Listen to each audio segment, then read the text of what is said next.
สวัสดีครับผมวันนี้นะครับกลับมาพบกับผมในมังงะที่มีชื่อเรื่องว่าบุตรแห่งแสง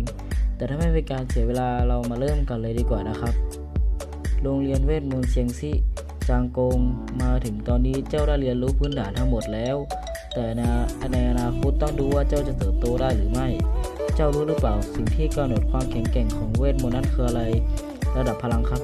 แล้วเจ้ารู้หรือเปล่าว่าเวทมนต์ขั้นสูงนั้นใช้การได้อย่างไรการไล่คาถาครับเหลวไหลโอ้ยมันเจ็บนะ ถ้าหากเจ้าอยากใช้เวทมนต์ที่แข็งแกร่งเจ้าต้องเพิ่มระดับพลังทางวิญญาณของเจ้าวิธีที่ดีที่สุดสำหรับเจ้าคือการเพิ่มพลังวิญญาณด้วยการทำสมาธิ จากนี้เจ้าจะต้องนั่งสมาธิทุกๆวันเป็นเวลา3 เดือน ว่าไงนะ ถ้าหากเจ้าต้องการเป็นลูกศิษย์ของข้าเจ้าจะต้องฝึกฝนมากกว่าทุกๆคน เพราะถ้าไม่อย่างนั้นเจ้าก็ไม่มีค่าพอที่จะให้ข้าสอน พรุ่งนี้ข้าจะไปเยี่ยมศาลากลางและข้าจะไม่กลับมาเป็นเวลา3 เดือน จริงๆหรือในขณะที่ข้าไม่อยู่เจ้าต้องใช้เวลาอย่างน้อยวันละ8 ชั่วโมงทุกๆวันในการทำสมาธิ เจ้าเข้าใจที่ข้ากำลังจะพูดหรือไม่ ถ้าข้ากลับมาและข้ายังไม่พอใจกับระดับพลังวิญญาณของเจ้าแล้วก็ เทคนิคการทำสมาธิขั้นพื้นฐานอยู่ในหนังสือเวทมนต์ระดับประถม เจ้าสามารถหาหนังสือเหล่านั้นได้ในห้องสมุดและเทคนิคการทำสมาธิที่เจ้าชื่นชอบละกันข้าจะออกเดินทางแล้วเจ้าก็ต้องอยู่ทำสมาธิด้วยล่ะห้องสมุด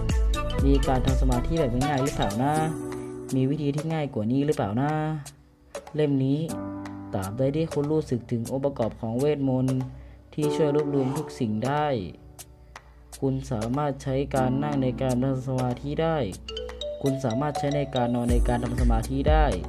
คุณสามารถยืนทำสมาธิได้เช่นกันข้าสามารถทำสมาธิได้ในขณะที่นอนอยู่หนังสือเล่มนี้เหมาะกับคนอย่างข้าจริงๆลองทำมาดีกว่าการตรวจจับองค์ประกอบของแสงในอากาศเป็นแสงที่สวยดีจริง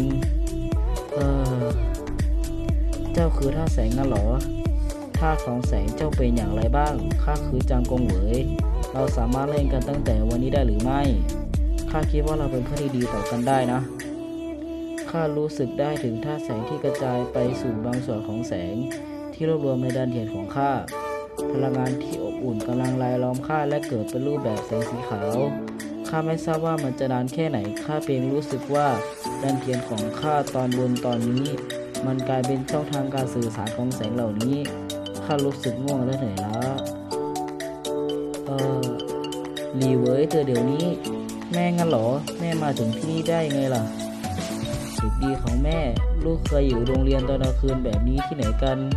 ลูกไม่ควรฝึกหนักจนเกินไปนะลูกกลับไปที่บ้านกับแม่นะข้าทำสมาธิมาทั้งวันข้าคิดว่าระดับความแข็งแกร่งและเวทมนต์ของข้าน่าจะเพิ่มขึ้นลองดูเลยดีกว่าโดยชื่อของจางกงเหวยท่าแสงเกิดของข้าจงส่องสว่างที่ดวงตาของข้าว้าวสุดยอดจริงๆข้ารู้สึกได้ถึงการไหลเวียนของพลังงานอย่างรวดเร็ว